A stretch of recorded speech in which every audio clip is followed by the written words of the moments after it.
مرحبا واهلا وسهلا باسبوع جديد في Polyglots of the Week. اسمي يدي لو ما عرفتوا.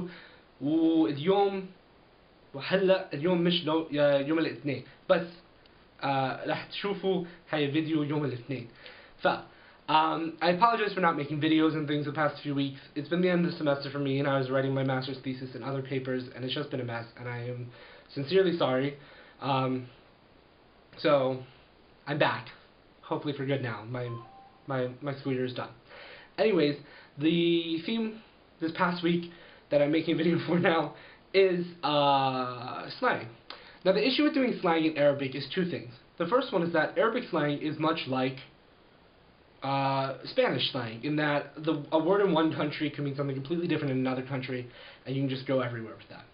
Additionally, in Arabic, we have the issue of Fusha versus Amiya, which is something that I've talked about in other videos and I've written about extensively on my blog. If you don't know the difference, Google it. Come to my blog, ask me, look for things. I have discussed the difference. People out there fight about what we learn. But for those of you who are aware of Fusha versus Amiya, or versus, a lahja or something, the issue with teaching slang is, what is defined as slang? Is this a dialect? Is this part of Amiya, which is more like street talk and what people use every day? Or is this even at a quote-unquote lower level of speech? I, as a non-native speaker, have a hard time defining all of that. Obviously, I know what is dialect and what is not Fusha and things, and what I say and what I hear people say, but what might be considered a slangy or lower term is a bit more difficult for me. So what I want to do today is I want to introduce you to a couple things that people might say are part of Shami or Levantine dialect. So Amiya, Shamiya. I'm just going to run through some of them. I'm hoping this won't be too long. There's a lot I could do. And actually, if you guys like this video and you want more of an introduction to Shami, and I can do short video lessons on saying this in sort of Shami dialect and saying this in the Shami dialect, and etc., etc., I can do those videos. It would be actually a really good topic for my own YouTube channel. So let me know in comments down below and on my blog if you're interested. Also, as a disclaimer, Shami, while we talk about the Levantine dialect as a whole quite often, it is unique country to country. There's only one word I know in Jordanian that people outside of Jordan don't really know, and I've had to define it. But there are things that are uniquely Lebanese or uniquely sort of Lebanese and Syrian, and then things that are more uniquely Jordanian and Palestinian. So there are differences. I'm going to speak in gross generalizations today, and I apologize, but just keep that in mind. So, when I first recorded this video the first time through, I went through some greetings and things, but I think that a lot of those are covered in textbooks. Even things as different as shlonak or izayak, which is Egyptian, and saying things like, instead of sabah al-khair and sabah al-nur, saying things like sabah al-khair and sabah al-ward, or sabah al-ful or something. So, again, if you don't know what I'm talking about, leave me a comment, I'll explain, I'll put in another video. But I think those tend to be covered in textbooks and things fairly well, so I'm not going to get into them. The couple things I do want to express that I thought were important, and then at the end I'm going to teach you the one Jordanian word that most people outside of Jordan do not know what it means, are three verbs that I would like to discuss that do not exist any longer or are not used in Shami dialect. These three verbs are actually commonly not used in most dialects, and they have replacements for them. So we're going to run through them quickly. The first verb is the verb arada. Arada yuridu, which is the verb to want in Arabic, if you know Fusha. In Shami, we don't use a verb at all. We use sort of a word that takes possessive suffixes, and the word is bed. Bed or bid, depending on, your specific accent and who you ask. Bed, from what I hear, bed is more Lebanese and bid is more sort of Palestinian Jordanian. And so then we add the possessive suffixes. So for I want, ana beddi, or biddi, see I say biddi, and then you want biddak biddik, he wants beddo, she wants bedha, we want bedna, you plural want bidku or bidkum, because there are some dialects that still use the kum form, and they want bedhum. And then even if you put in the past tense, you just set can in front of it. So can beddi, I wanted, can beddo, he wanted. Rather than kanji yani arada uridu ana uridu an adhab ila or something, it's just say biddi ruh. So you don't even need that an anymore. So speaking of the phrase biddi ruh, second verb that I want to talk about is the verb dhahaba. ذهب يذهب. In Fusha means to go, if you don't already know. In sort of Shami dialect, we use the verb raha.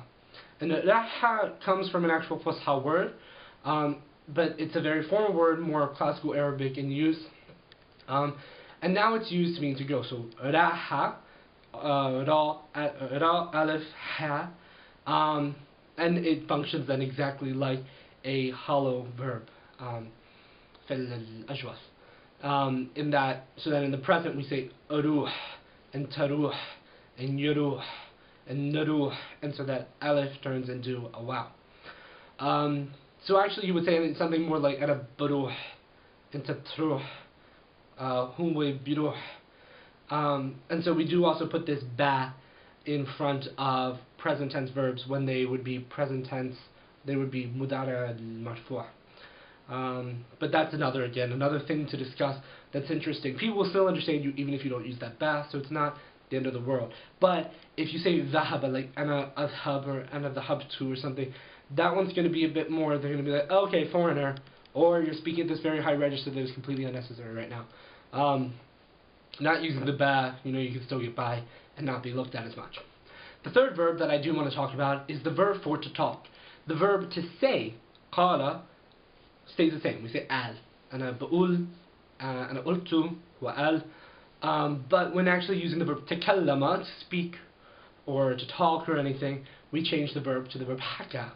And haka is also an Arabic, a Fusha word that means to sort of to narrate or to recount a tale or to tell a story or something. But now it's used everyday speech to talk. So ana hakait, where the alif maqsura collapses or shifts into a ya. So ana hakait into hakait, huwa haka, hiya hakat, hakina, hakaitu, etc., etc. And then the present tense, ana bahki, انت بتحكي هو بيحكي احنا بنحكي,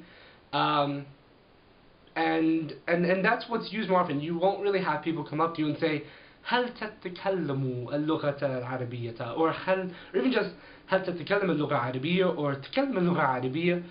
That's, you might hear it, but it's a bit more formal, or it's actually a bit more sort of Egyptian. They use kallama or takallama for the verb to talk.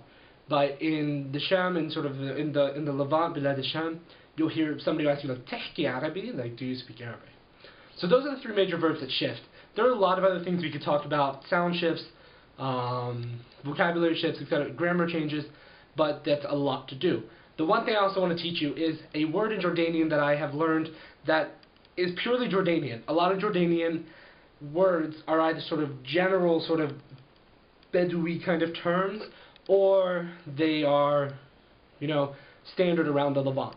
However, there's this one word that I learned in Jordan, and I've had Jordanians, even after coming back, confirm it, that people don't use in Palestine, people don't know it normally, and it is the word for cool. In Fusha, or in whatever we're taught, we learn ra'a, ra'a. So like, ra'a jiddan or something, like very cool, very, not really interesting, but very cool. In Jordan, and I feel like it's much more like this sort of like teenage boy kind of slang, whatever. But people use it just like they use chekfa or something, which is also more like teenage boy slang. But I didn't want to teach you that word. They use the word taga, which is a ta and a qaf, but then in masculine Jordanian, your qaf shifts to a g and a ayn. Ta-gi-a, taga, which also means cool. I've said it a couple times. People looked at me like I have 7 heads. Except for Jordanian boys, mostly. But it is a word, people who use it, and yes. So I feel like this video has run very long, and there isn't a whole lot I can edit out of it. I'm probably not going to edit. So please like, comment, subscribe, and anything. Let me know if you'd like me to do more videos like this. I hope you enjoyed it, and I will see you probably with another video today, or next week. So, مع السلامة, or yalla bye, as we would say in dialect, and بشوفكم الأسبوع الجاي.